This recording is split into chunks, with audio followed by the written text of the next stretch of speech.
Well, Chad, I've just, I've seen you on different podcasts and listened to a little bit of your story and everything. And man, you want to talk about overcoming adversity.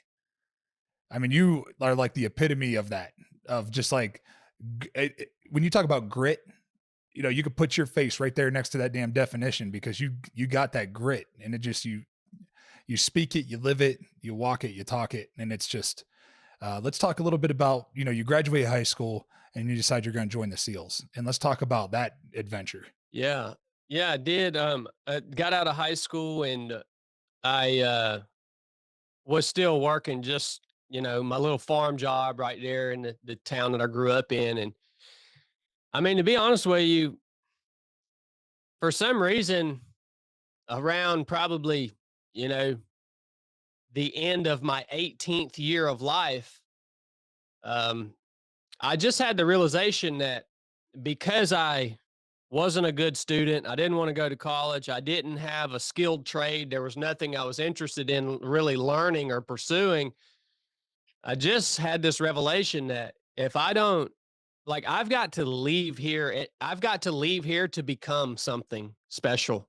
Like, I'm never going to become something special if I stay here, because there's just nothing here that I'm excited about or passionate about pursuing. And I was even looking at the people around you, the older men around you, and you're realizing that they're not they're awesome people, they're hardworking people, they're amazing people, but like they've never left this place. This little place has been their whole life. And for some reason, I just reached a point in my life where that isn't what I personally wanted.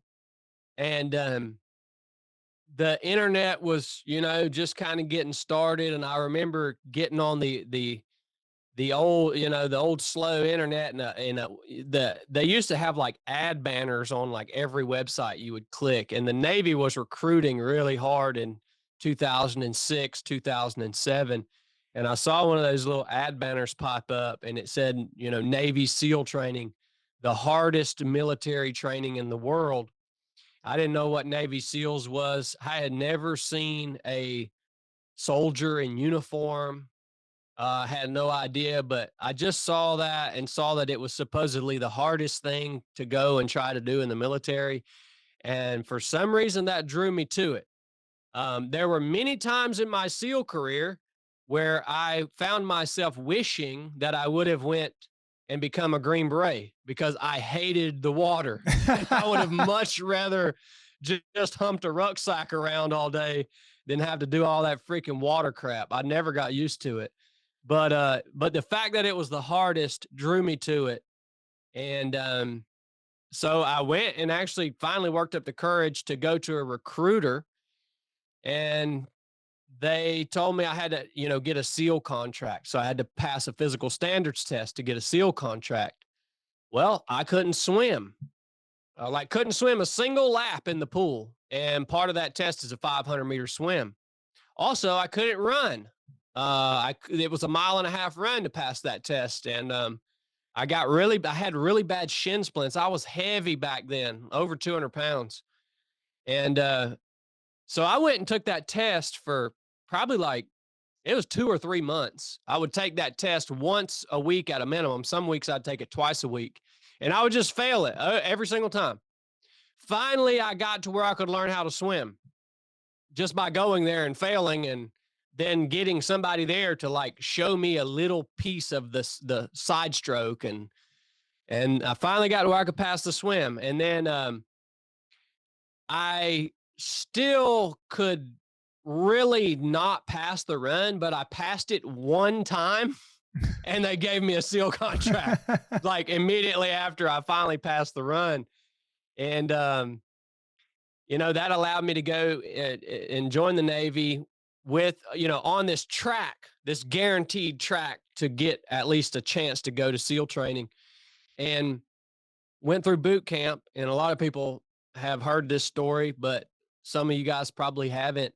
At the last day of boot camp, we had just finished our final training exercise called battle stations.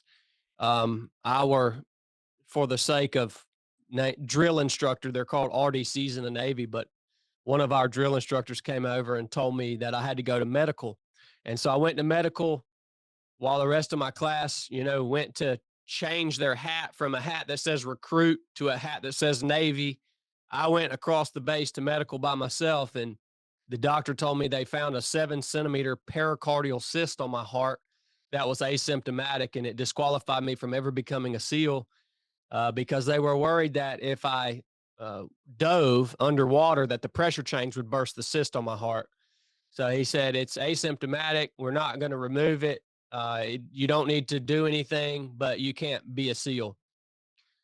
So they gave me two options. Either I went out to the big Navy and did like some other job that didn't require diving or anything like that, or because of a breach of contract, I could get out. And so I decided to get out of the Navy, went back home to my little hometown. I had left everything, man. I had like one pair of clothes. That's like all I had, man. My dad gave me a truck that it was an old Ford Ranger, like early 80s Ford Ranger. It leaked every freaking fluid in the truck. I had nothing. I think I had like $800 in my bank account from boot camp. And I was really, really depressed during that season. I mean, it was brutal, man, to like have one dream and leave everything to go and do this one thing and then be told absolutely not because of some asymptomatic cyst on your heart. It was brutal. But luckily I had some good people around me that kind of helped move me in the right direction. And that was really my mother and my SEAL mentor that used to run me through that physical standards test to get the SEAL contract. His name was Frank Cutler. And they started, encouraging me to go and consult different heart surgeons to see about having this cyst removed. And that's what I did. And after seeing multiple surgeons, I finally found one that would perform this elective heart surgery. It's a rare condition too. That's why really nobody wanted to touch it. They had never seen it before in a SEAL candidate. And if you just Google Navy SEAL pericardial cyst, you can read all my medical files. The big Navy posted them online and just redacted my name. So I went and had an elective heart surgery, and that was successful, but I still didn't know if the Navy was going to let me back in because there was no guarantee. Um, so I had to submit all my paperwork from my civilian surgeon, and then I had to sit and wait for 6 months after that just for them to approve my waiver to let me back in. So yeah, it was all just a gamble, really. So what were you doing that during the time you were waiting? So as soon as I got the heart surgery, as soon as that heart surgery was over, I started training again. Like as soon as the cut was healed, I started training. And I remember the hardest part about getting back into training was swimming, because when you swim, you want to stretch out and you want to get as long as possible in the water.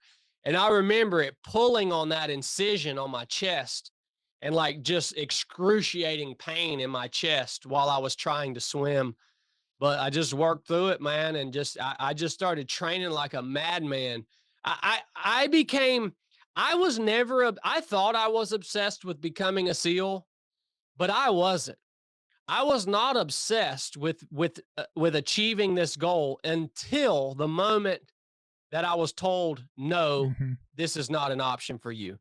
And when I was told that, I became like a freaking madman, dude. Like I was obsessed. And after that heart surgery was done, I knew that, okay, this is probably a chance for me again. Like that was all I did, man. I was the most selfish person that you could ever imagine. I didn't care about anything or anyone. I didn't care about money, relationships, family, friends. I didn't have no friends. I didn't care about anything but this one thing. And that's the reason I made it through. I wouldn't have made it if they would have let me go the first time. I wouldn't have made it through. It was too hard. It was the hardest thing you could ever imagine doing. And so that's why I made it through, is because they told me no. And all of a sudden, because of that adversity, I became obsessed. And, average people, they'll hear me say this. I was selfish. I had this single focus and I was completely obsessed. People don't understand that, man. Mm-hmm. But like, if you want to be the best at anything, unfortunately, that's what has to happen. Oh yeah. It takes a special kind of human to just block everything and everyone out and focus And on it's not one goal. healthy. It's not. It, I've been it's there. not I've healthy. done Don't it. think that don't think that I'm sitting here advocating for this. But at certain times in your life, I mean, when there's something that you really want to do or something that you really need to do, sometimes you got to go to that place, dude. And I still have that place inside me. Like I don't go there very often anymore, but if there's a big race or something that I want to win, like no one, you're not going to beat me because I still have this place inside me that I can shut everything off. I can choose to not care about you. I can choose to not care about anything around me except for this one thing. Mm-hmm. You can. And if I It's a do that, compartmentalizing thing. You could just compartmentalize it. I do it too. I do it. I yeah, do the same thing.